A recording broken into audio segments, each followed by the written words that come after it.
Os bancos odeiam quem tem 21.912 guardados. E não é exagero, não é teoria da conspiração, esse número não é aleatório. Segundo o IBGE, o salário médio do trabalhador brasileiro está na casa dos 3.652. Multiplica por 6 meses e dá exatamente 21.912. Esse é o valor que representa 6 meses de salário médio guardados. E é o valor que faz o sistema financeiro brasileiro começar a perder dinheiro com você. Em 2025, os 4 maiores bancos do Brasil lucraram juntos mais de 100 bilhões. O Itaú lucrou 46 bilhões, o Bradesco 24 bilhões, o Banco do Brasil 20 bilhões e o Santander 15 bilhões. Agora me responde uma coisa, se eles já estão lucrando tanto, por que ainda te ligam todo mês oferecendo crédito pré-aprovado? Por que ainda mandam notificação no celular dizendo que o seu limite aumentou? Por que continuam te tratando como o cliente mais importante do mundo, justo quando você está apertado e somem quando você junta dinheiro? A pergunta que ninguém está fazendo é essa, se o lucro já é gigantesco, porque eles ainda precisam de você completamente endividado. E é exatamente sobre isso que a gente vai falar hoje. Peguei dados reais do Banco Central, do IBGE, do Banco Mundial e de relatórios dos maiores bancos do planeta. E o resultado de tudo isso vai mudar a forma como você enxerga o seu banco, o seu cartão, a sua conta corrente e até a sua relação com o sistema como um todo. Eu vou dividir esse vídeo em 3 partes. A primeira é sobre o spread bancário, que é o motor de tudo. A segunda é sobre o score secreto dos bancos, que praticamente ninguém sabe que existe. E a terceira é onde tudo se conecta, porque o banco é só uma das 3 forças que precisam que você fique endividado. Primeiro ponto, o que é o spread bancário e por que o Brasil lidera o ranking mundial? O spread bancário é a diferença entre o que o banco vai te pagar quando você empresta dinheiro para ele, seja via CDB, poupança ou qualquer aplicação, e o que ele vai te cobrar quando ele te empresta dinheiro de volta. É o lucro do banco em cima dessa intermediação. E aqui no Brasil, esse spread é um dos maiores do mundo. A taxa Selic está em 14,25 ao ano, o CDI está em 14,15 e significa que se você investe num CDB de 100% do CDI, você recebe aproximadamente 14,15% ao ano bruto. Agora olha para o outro lado da equação, o lado em que o banco te empresta o dinheiro de volta. Cheque especial, 134% ao ano. Esse já é com o teto regulatório imposto pelo Banco Central. Cartão de crédito parcelado, 194% ao ano. Crédito pessoal não consignado, 106% ao ano. E o maior de todos, o rotativo do cartão, 424% ao ano. O banco vai te pagar 14% ao ano quando você empresta dinheiro para ele e vai te cobrar 424% ao ano quando ele te empresta de volta. A diferença é de 30 vezes. Se esse conteúdo está fazendo sentido, já deixa o like aqui e se inscreve no canal. Toda semana tem conteúdo que pode mudar a sua relação com o dinheiro. Agora, quando você compara o spread bancário brasileiro com o resto do mundo, a diferença é brutal. O Banco Mundial publica um indicador que mede de forma padronizada a diferença entre o que os bancos cobram para emprestar e o que os bancos pagam para captar. A mesma conta em todos os países. A média global desse spread é de 6 pontos percentuais. A maioria dos países do mundo opera com uma diferença de 6 pontos entre o que o banco pega e o que o banco cobra. Coreia do Sul, 1,25%. Uruguai, 2,6%. Colômbia, 6%. Brasil, 32,5%. De 75 países analisados pelo Banco Mundial, o Brasil ficou em primeiro lugar. E não foi por pouco. O segundo colocado tem 18%. O Brasil tem quase o dobro do segundo lugar em um spread bancário 5 vezes maior que a média mundial. Isso não é normal, isso é uma anomalia brasileira que se sustenta há décadas. E essa anomalia se sustenta por um único combustível. Não é regulação, não é custo operacional, tudo existe, mas nada disso explica um spread 5 vezes maior que a média do planeta. O combustível é o seu consumo. É o celular novo parcelado em 12 vezes que você não precisava trocar. É a televisão de 70 polegadas que coube no cartão. É a assinatura que você esqueceu de cancelar. Nenhuma dessas decisões isoladas te quebra, mas juntas elas fazem algo silencioso e devastador. Elas garantem que você nunca tenha folga. E quando você não tem folga, qualquer imprevisto vira emergência. O carro quebra e não tem dinheiro de onde tirar. O cachorro fica doente e não tem de onde tirar. O dente inflama e não tem de onde tirar. E é aí que a porta do banco se abre. Você tem um crédito pré-aprovado, tem um cheque especial, tem um rotativo do cartão, tudo ali esperando com a taxa pronta. E é exatamente nesse segundo de vulnerabilidade que o spread de 32% vai se materializar no seu extrato. Todo esse motor gigantesco, esse spread de 32 pontos, o lucro de 100 bilhões dos bancos, essa anomalia que coloca o Brasil em primeiro lugar no ranking do Banco Mundial, tudo isso depende de uma única condição para funcionar: que você nunca tenha reserva. E quem vai contra isso e tem dinheiro guardado, fica do lado de quem empresta dinheiro para o banco a 14% ao ano. É uma mudança silenciosa para o outro lado da mesa. Segundo ponto, o score secreto que o banco tem de você e que ninguém te conta. Você provavelmente já ouviu falar do Serasa, aquele número de 0 a 1000 que mede se você é um bom pagador ou não. Esse é o seu score público. Mas existe um segundo score, um que você nunca vai ver. Um que não aparece em nenhum aplicativo, um que nenhum gerente vai te mostrar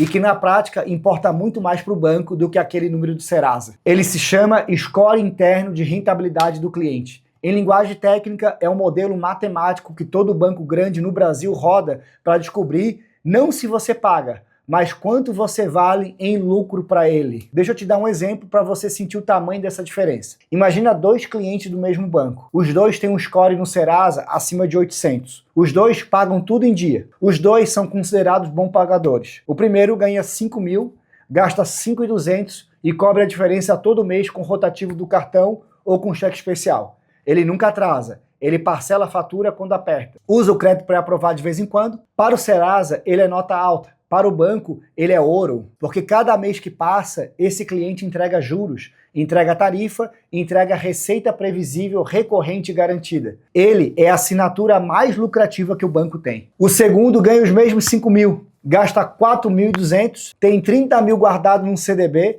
paga a fatura inteira todo mês, usa o cartão só para acumular milhas e paga tudo antes do vencimento. Para o Serasa, ele também tem a nota alta. Para o banco, ele é um cliente invisível. Ele não gera receita de juros. A única coisa que ele faz é ocupar espaço no sistema. Agora, ativa o sininho do canal para não perder os próximos vídeos. A maior consultoria de gestão do mundo, que assessora bancos centrais, governos, praticamente todas as instituições financeiras relevantes do planeta, publicou um relatório chamado Global Bank Annual Review. Logo nas primeiras páginas, eles dizem que o setor bancário global lucrou 1,2 trilhão em um único ano. Mais que o petróleo, mais que tecnologia, mais que o setor farmacêutico. Banco é a indústria mais lucrativa do mundo. E como eles conseguem isso? O relatório fala de uma estratégia chamada Novo Consumidor. O banco parou de te olhar como parte de um grupo. Antigamente ele te jogava numa caixa classe A, B ou C, renda alta, média ou baixa, e tratava todo mundo dentro dessa caixa no mesmo jeito. Isso acabou. Hoje os bancos olham para você individualmente. Eles sabem quanto você ganha, quanto você gasta, em que dia do mês você fica apertado, se você paga a fatura inteira ou parcelada, se você usa crédito pré-aprovado ou não. E com tudo isso, eles calculam quanto você vale em lucro ao longo de toda a sua vida como cliente. O relatório destaca que a América Latina atingiu as maiores margens de receita bancária desde 2009. Os bancos daqui são os melhores do mundo nisso. Agora, junta esse dado com o que eu te mostrei antes. O Brasil tem o maior spread bancário do planeta. E os bancos brasileiros já operam no país mais lucrativo do mundo para ser banco. A indústria global de cartão tem dois termos técnicos para isso. Transactor é o cliente que paga a fatura inteira, revolver é o cliente que rola a dívida, deixa para a próxima fatura, paga o mínimo. O banco lucra muito pouco com o Transactor. O banco lucra rios de dinheiro com o revolver. E o sistema é desenhado do começo ao fim para te empurrar de Transactor para revolver. Por isso, aquele aumento de limite do cartão chega sem você pedir. Isso não é uma gentileza, é um funil de conversão. Eles estão tentando todo dia te transformar num revolver. Quando você abre o aplicativo do banco, ele presta atenção em cada movimento seu. Com esses dados, ele sabe quanto entra, quanto sai e principalmente em que momento exato do mês o seu dinheiro acaba antes das suas contas. É nesse momento, e não por acaso, que aparece a notificação. Você tem um crédito pré-aprovado, seu limite acabou de ser aumentado. Aproveite essa condição especial. É um sistema que mapeou o seu estado psicológico de vulnerabilidade e está entregando o produto exato, no momento exato, em que você tem menos defesa para recusar. E é exatamente por isso que os bancos odeiam quem tem dinheiro guardado. Quando você junta 21.912, você sai do funil. O banco não consegue mais te converter. Você passou de cliente potencial para cliente perdido. Se você está chegando até aqui, você já entendeu o que está acontecendo. Manda esse vídeo para alguém que ainda não sabe que o banco tem 2 scores para ele. Terceiro ponto, o banco é só uma peça, a engrenagem é muito maior. Até agora, o grande vilão da história foi o banco, mas se eu parasse aqui, eu não estaria sendo honesto com você.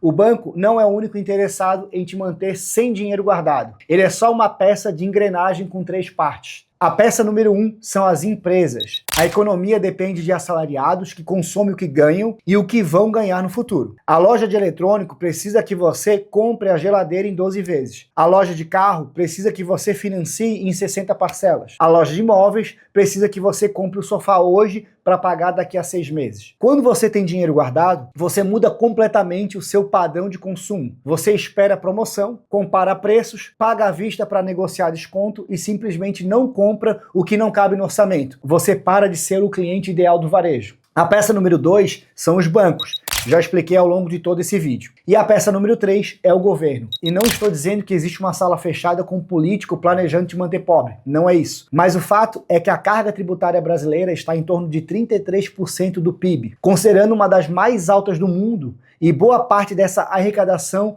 vem de tributos sobre consumo. ICMS, ISS, IPI, PIS, com fins. Cada vez que você compra algo, o governo arrecada. Cada vez que você parcela, o governo arrecada várias vezes seguidas. Por isso, o governo brasileiro historicamente estimula o consumo. IPI reduzido para eletrodomésticos, linha de financiamento facilitada para imóveis, programas de crédito para veículos, tudo isso é vendido como benefício social. Na prática, é também uma engrenagem de arrecadação. Ninguém gosta de quem tem dinheiro guardado trabalhando para ele, porque é justamente esse dinheiro que vai te impedir de pagar juros para toda essa engrenagem funcionar. As 3 peças têm interesses diferentes, mas todas convergem para a mesma direção. Todas precisam que você esteja sempre um pouquinho apertado. Nem quebrado completamente, porque quebrado você não consome, nem confortável, porque confortável você guarda dinheiro e sai da máquina. É o sistema inteiro contra você. Então qual que é a saída? A saída não depende do governo, das empresas, nem dos bancos. Depende de você. 4 passos práticos para sair do zero e chegar aos 21.912. Passo 1,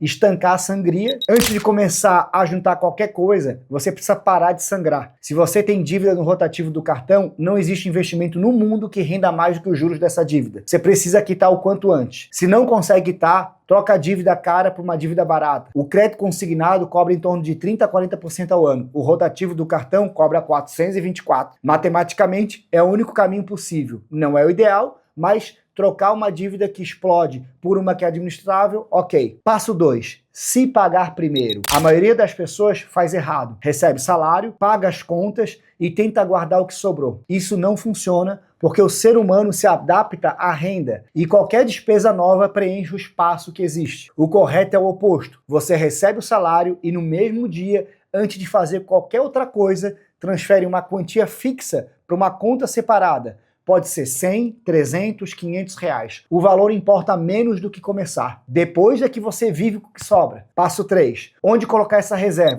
Se você ainda não tem reserva, não é hora de inventar moda. 3 opções simples que funcionam. Tesouro Selic, que rende 100% da Selic e tem garantia do governo federal. CDB, de banco grande, com liquidez, rendendo 100% do CDI. Com garantia do FGC até 250 mil, ou um fundo de renda fixa com taxa próxima de zero. Qualquer um dos 3 funciona. O importante é que o dinheiro esteja disponível quando você precisar. Passo 4. Blindar a reserva. Esse é o passo que a maioria das pessoas erra depois de finalmente juntar alguma coisa. Você batalha meses ou até anos para chegar nos 21.912. E aí aparece a viagem dos sonhos, o celular novo, a promoção imperdível, e você gasta e volta pro zero. A reserva é para emergência real. Carro quebrou, doença na família, perda de emprego, não é para trocar o celular, não é para roupa nova, não é para viagem. Blinda a reserva e principalmente blinda a sua mente. Não importa se você está começando com 100 por mês ou 2.000. O que importa é que cada real guardado te tira de um lado da mesa e te coloca do outro. Do lado de que paga juros para o lado que recebe. Do lado que aceita a condição do banco para o lado que escolhe onde colocar o dinheiro. O número exato de 21.912 é uma referência. O que importa de verdade é começar a subir a escada. Primeiro 5.000, depois 10.000, depois 20.000, 30.000, 50.000. E a cada degrau que você sobe, é um degrau que o sistema perde a capacidade de te puxar de volta. Bom, se esse vídeo te ajudou a entender como a engrenagem funciona e o que fazer para sair dela, se inscreve nesse canal aqui, ativa o sininho e manda para alguém que ainda está pagando 424% ao ano de juros sem saber exatamente por quê. O banco vai continuar lucrando. A questão é se vai ser com você ou sem você. E se você quer dar o primeiro passo de verdade nos investimentos, eu criei um evento gratuito, o Intensivão da Liberdade Financeira, que é onde eu pego tudo que você viu nesse vídeo e coloco em prática com você, mostrando exatamente onde colocar o seu dinheiro de acordo com o que você tem hoje. É gratuito, é online e é o começo do método que já mudou a vida de milhares de pessoas. O link está aqui na descrição. Clica aqui, faz a subscrição e eu te vejo lá.